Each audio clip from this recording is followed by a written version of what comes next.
We're waiting for incoming strikes, God forbid. And well, you know, myself. Our minds are overwhelmed. A strike by Ukrainian forces made the Kremlin tremble. The situation has gotten out of Putin's control. Fuck. Fuck. There, shit. It's blazing so much that there was no impact anywhere. It's just standing there like a constant explosion. Urgently, the ring of revenge has closed. Neptunes and Bars have done their job, and not only them. The Russian Federation is finally burning out. Military factories are in ruins, and Putin's airfields have turned into minefields. Moscow is shocked. The war is in full force right on Russian territory. Planes and ships are being destroyed one after another, live on air. Russians are screaming that this is the apocalypse.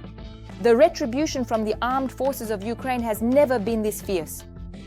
Hello, I'm Daryna Hutskalo, and in our episode of Red Line, we'll cover all the explosive events.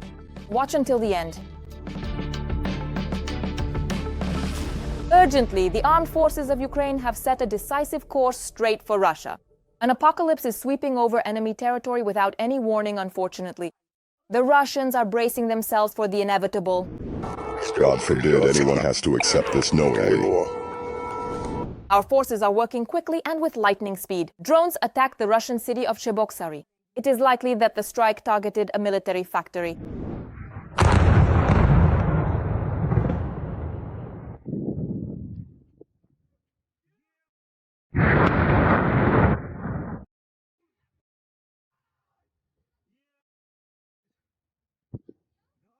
Then they sent it to me. No, Switch, I've seen everything in this life. That's it, I won't go to war. That's it, I'm not afraid of war. I'm going! I'll come here! Firefighter!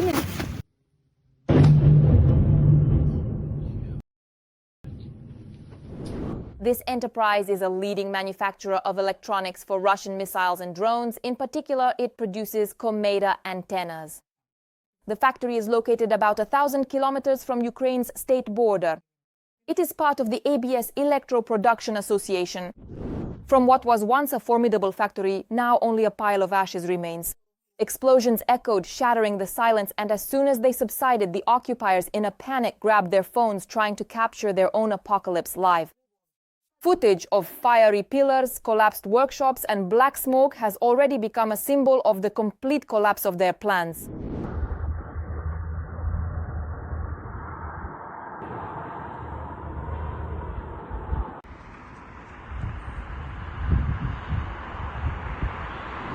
Even the head of the Chuvash Republic, Oleg Nikolaev, could not remain silent about the massive destruction.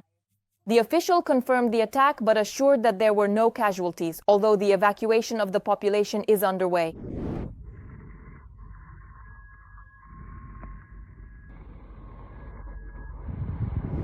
The legendary Russian air defense once again went into action, but as usual, targeted residential neighborhoods, leaving behind ruins, smoke, and chaos.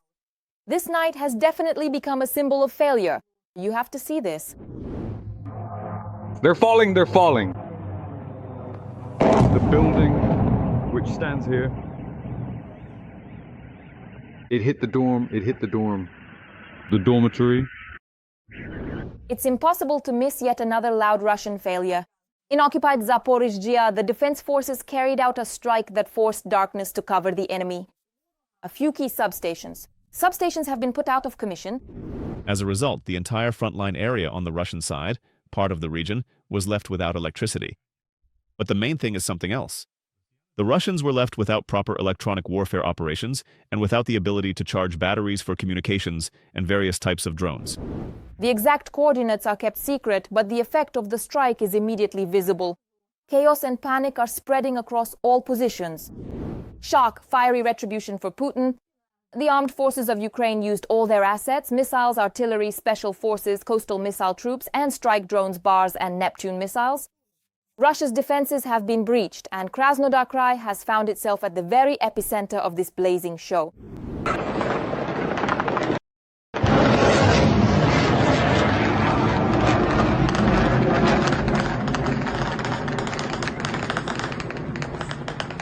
In Krasnodar Krai, the situation is so intense that even the local authorities have fallen into panic. Reports speak of one of the largest scale attacks in history. The mayor of Novorossiysk confirmed the destruction of 7 apartment buildings and private houses. The Russian Ministry of Defense, as usual, blamed everything on 249 downed drones. And most importantly, Russian air defense once again fired on their own, leaving chaos and panic behind. But are you actually stupid or what? Hey, are you what? What's flying? I mean, seriously, what exactly is flying up there? Taganrog was engulfed in flames. The night turned into a real hell. Strikes on the aircraft repair giant, the Baryev Research and Technology Complex, and the Atlant Aero Drone Factory turned the area into a continuous front of fire. The Russians have likely lost a unique A-60 aircraft equipped with a laser weapon. And there were only 2 of them. The scale of the fire speaks for itself.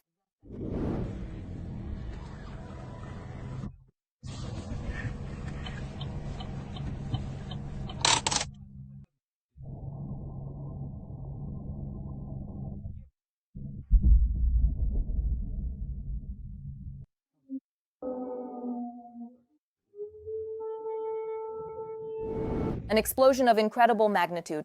A Tu-95 MS burned down. The footage shows a burning hangar in Taganrog where the strategic bomber was undergoing modernization. Russia invested $270 million in 6 aircraft. And one has already turned into a pile of flames. Holy shit, it landed. Ho ho ho ho. Holy crap. That was quite a blast. Damn, seriously. It's not just aviation that's burning. In Novorossiysk, an oil terminal was destroyed and the Tuapse oil refinery suffered serious damage. Oil storage tanks and an S-400 launch system were destroyed. The flames are engulfing Russia's strategic facilities.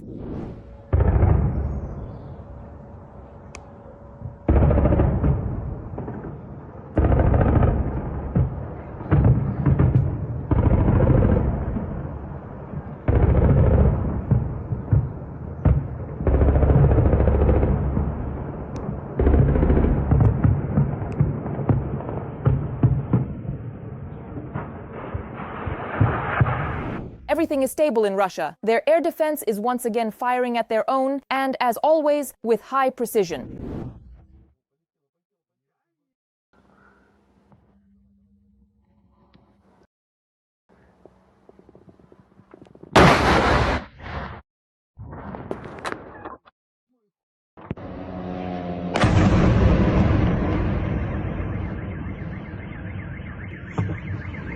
There's no panic. Russian soldiers are running from their own air defense.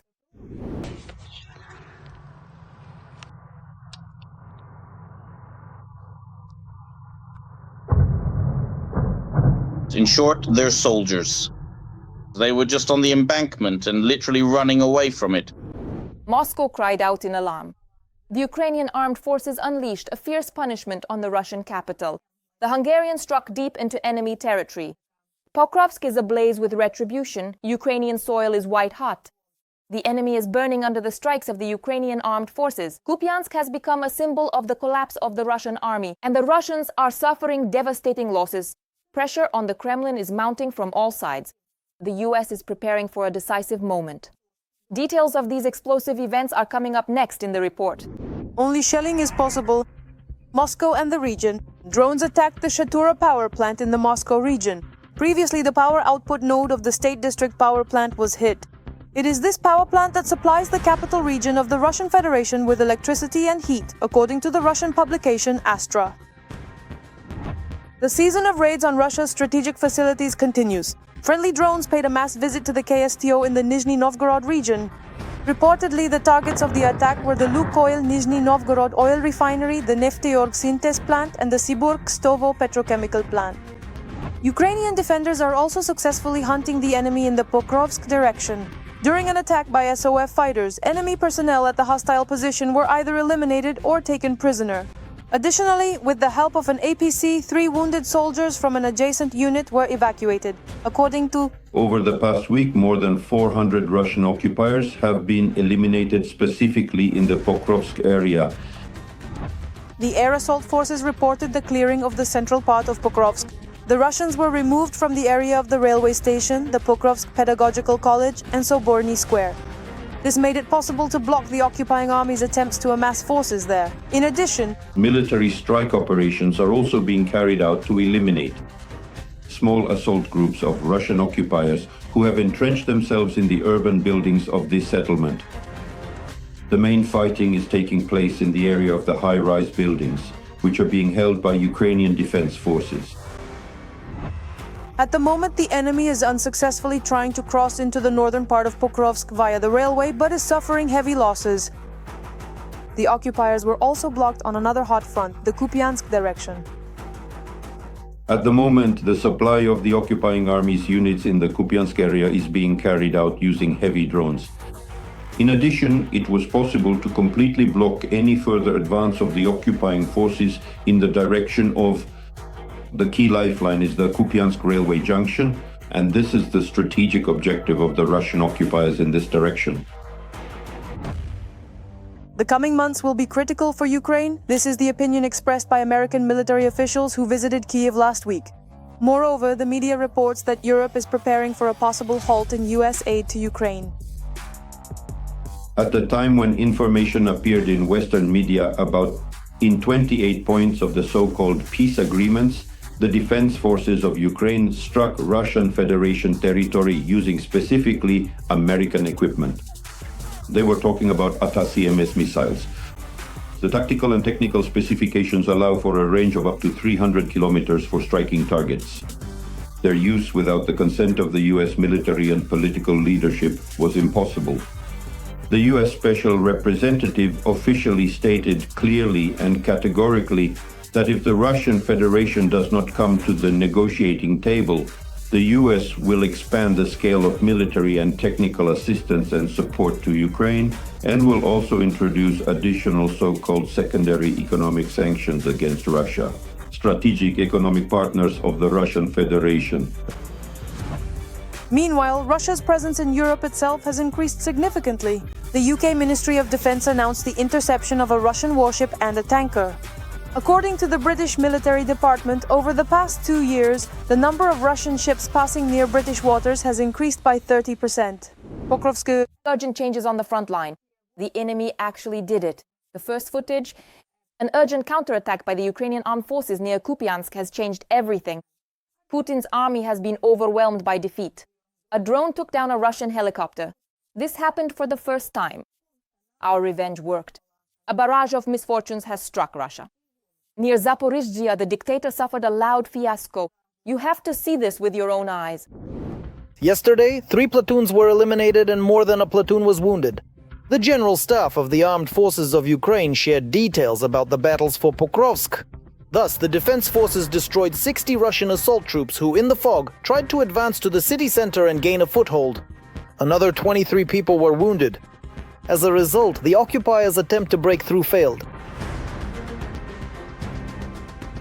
At the same time, the enemy still holds the old positions they took a few days earlier. According to the command of the Armed Forces of Ukraine, search and assault operations are currently underway.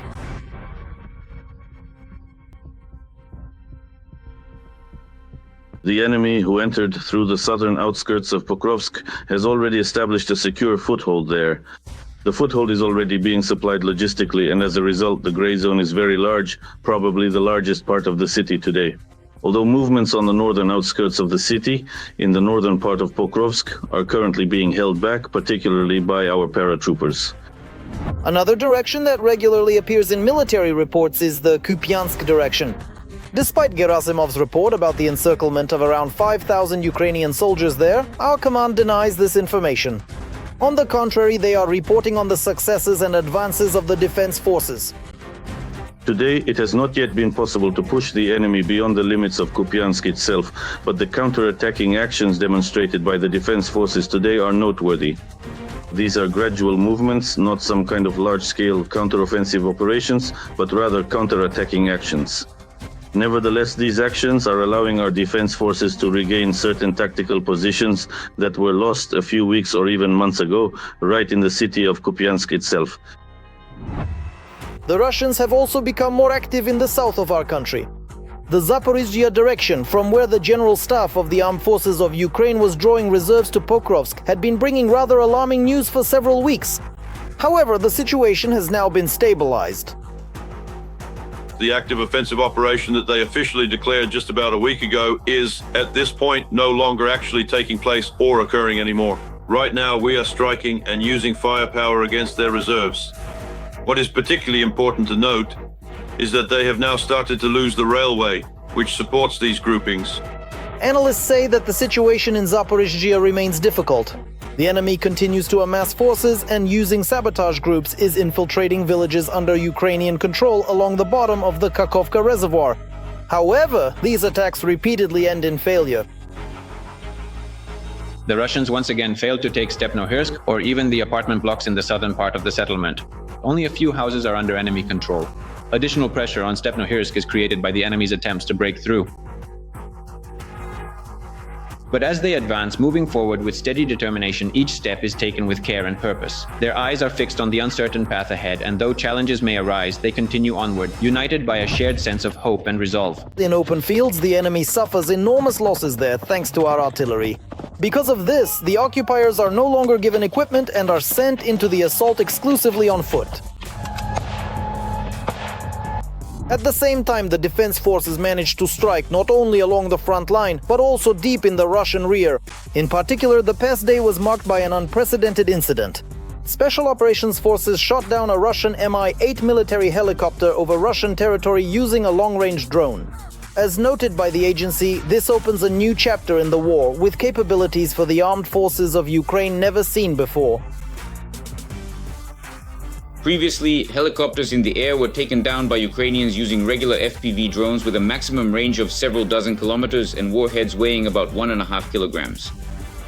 In this case, however, we see that it was not necessary to ram the drone into the helicopter, thanks to the powerful warhead. But on the other hand, as you can see, this is happening at a different altitude where perhaps regular FPV drones once again wouldn't be able to reach. And which is very important, as some historians believe, though this still needs to be clarified, this is happening at a very long distance. That is, in this case, it's the Rostov region, the area of Kutyennikove. And what is Kutyennikove? Well, basically, it's 200 kilometers from the storage line. The occupied territories were also affected. Part of the Donetsk region was plunged into a total blackout, which partially paralyzed the command of Russian troops. Among more than a dozen successful strikes, the explosions in Dokuchayevsk are worth noting. Analysts are still debating whether the nighttime glow was the result of a hit on a power station or an ammunition depot. Whatever it was, both are ultimately significant blows to logistics, because if critical substations are destroyed, then the grouping loses electricity. If the strike hits ammunition depots, then the grouping loses shells. This is important for the grouping that is currently advancing in Donetsk region. In other words, it somehow does not diminish their offensive potential. At the same time, fighters on the ground confirm this information. In particular, due to strikes on Russian logistics in Donetsk region, assault units have lost their constant supply of reserves and weapons, and they have slowed down the pace of the offensive in Pokrovsk as well. Every voice matters. Join our community, support independent journalism and help us bring you the truth from Ukraine. Become a member of Ukraine today. Join us now. Urgently, the armed forces of Ukraine are once again setting the tempo of the war. Ukrainian soldiers' drones relentlessly strike at the enemy's key positions, forcing the Russians to scramble and respond chaotically.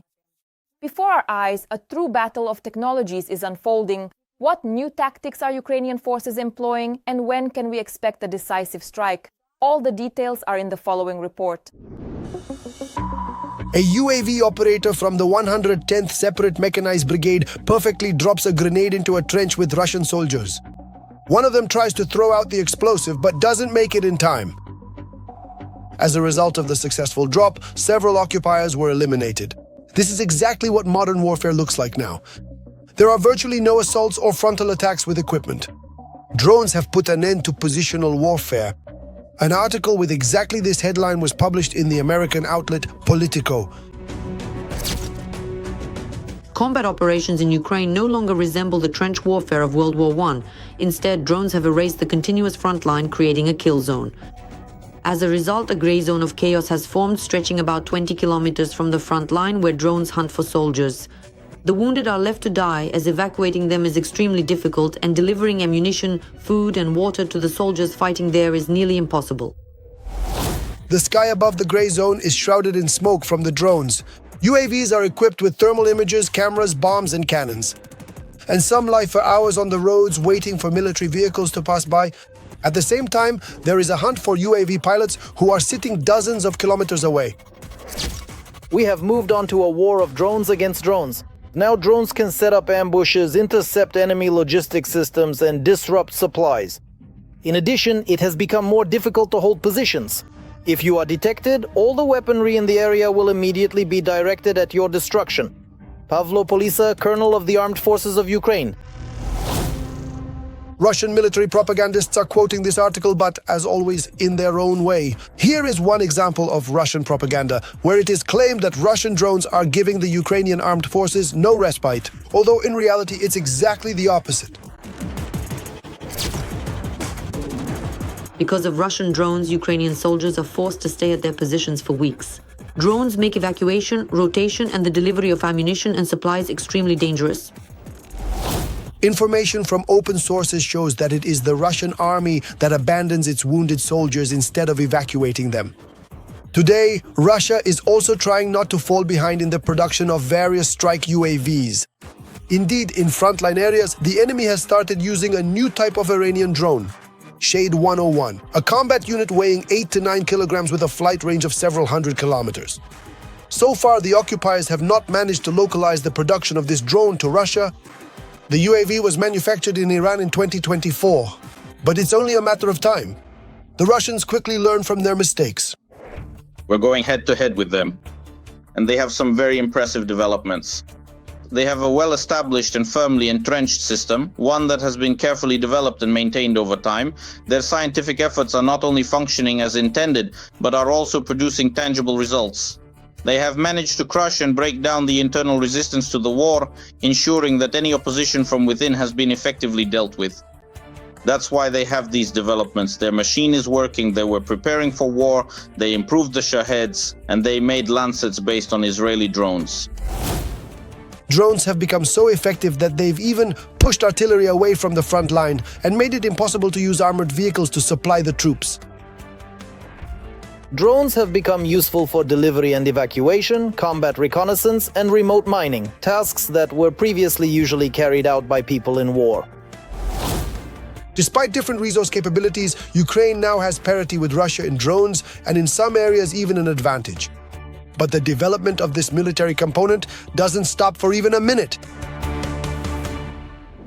What, and more importantly, when we'll finally defeat Russia? Share your thoughts in the comments, hit the like button under the video and stay up to date with the main news. There's more to come. See you soon.